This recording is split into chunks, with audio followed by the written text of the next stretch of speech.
मग माऊली ज्ञानेश्वर महाराज म्हणतात, ऐकाशे श्री औदार्य ज्ञान वैराग्य ऐश्वर्य हे सहाही गुणावर वसतीचे तर म्हणून तू भगवंतू.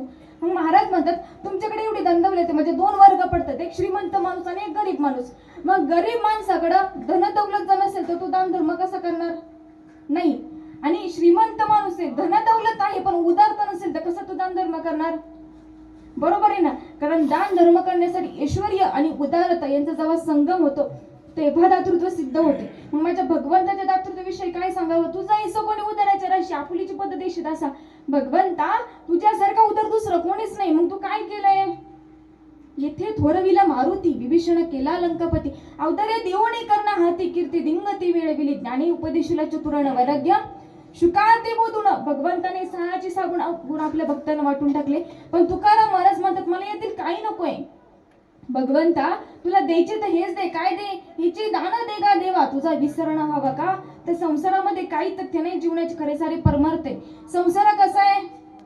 फलकट होतो संसार. येथे सहारा भगवंत किंवा माऊली ज्ञानेश्वर महाराज म्हणतात, अर्जुना वेदू जरी जाहला मग नेनता वाया गेला कणोपलोनी सांडीला कोंडा जैसा. संसारामध्ये काही तथ्य नाही, जीवनाचे खरे सारे परमार्थ आहे.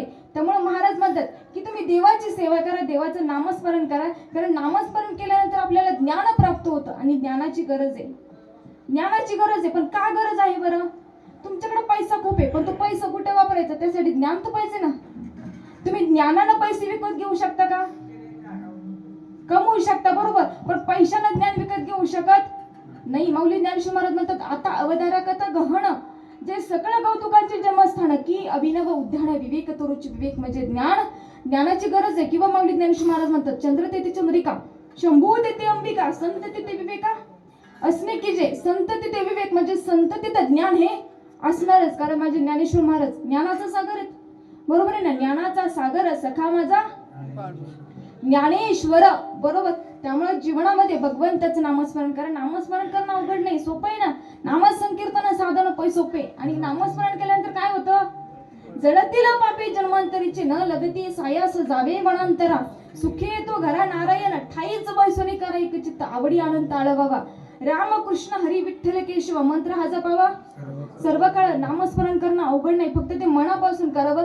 कारण ज्यावेळेस तुम्ही देवाच्या गाभाऱ्यामध्ये उभं राहता, देवाची द्वारी उभा क्षण बरी. देवाच्या गाभाऱ्यामध्ये जर तुम्ही क्षणभर उभं राहिलं तर मुक्त होता येते. बरोबर आहे ना.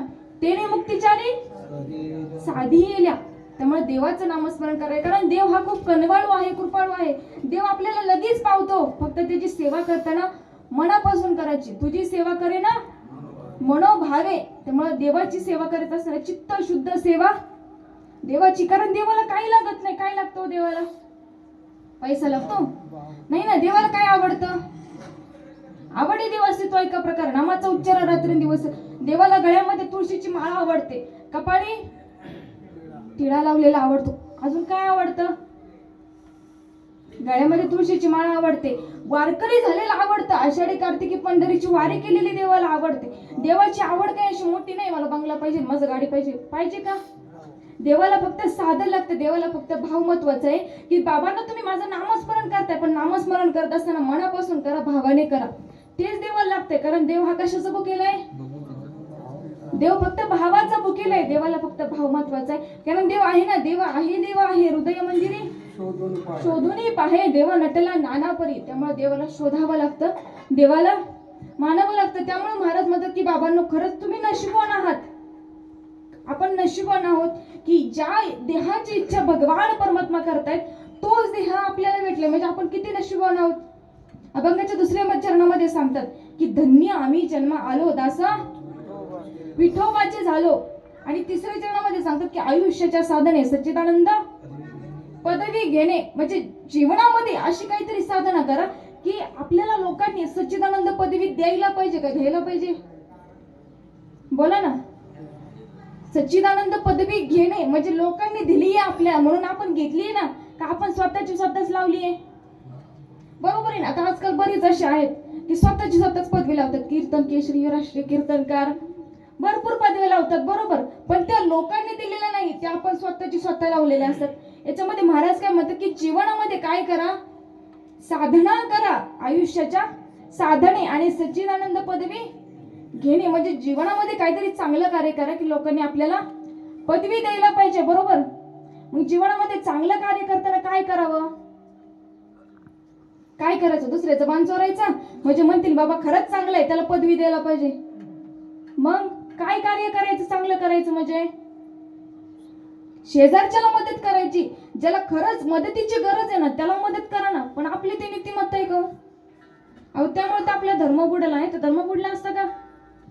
नाही ना. पण आपली नीतिमत्ता नाही. शेजारच्याला बंगला म्हणले तरी आपल्या पोटामध्ये दुखतं, ही आपली नीतिमत्ता आहे. ती पहिली सुधारण्याची गरज आहे. त्यामुळे आपला धर्म, नाही तर आपले बघा ना नीतिमत्ता कशी. एखाद्यानं दुकान टाकलं तरी आपण त्याच्या दुकानामध्ये जाणार नाही का? तर आपला माणूस मोठा होईल. पण बाहेरचे लोक येत आहेत, मोठे होतात आणि जात आहेत, पण आपला माणूस तसंच राहिलाय. त्यामुळे आपली माणसं मोठी करा. आणि काळाची गरज आहे तर आपले धर्म टिकेल, नाही तर धर्म बुडेल. त्यामुळे आपली माणसं मोठी करा. पण आपली माणसंच गद्दार आहेत, बरोबर आहे ना.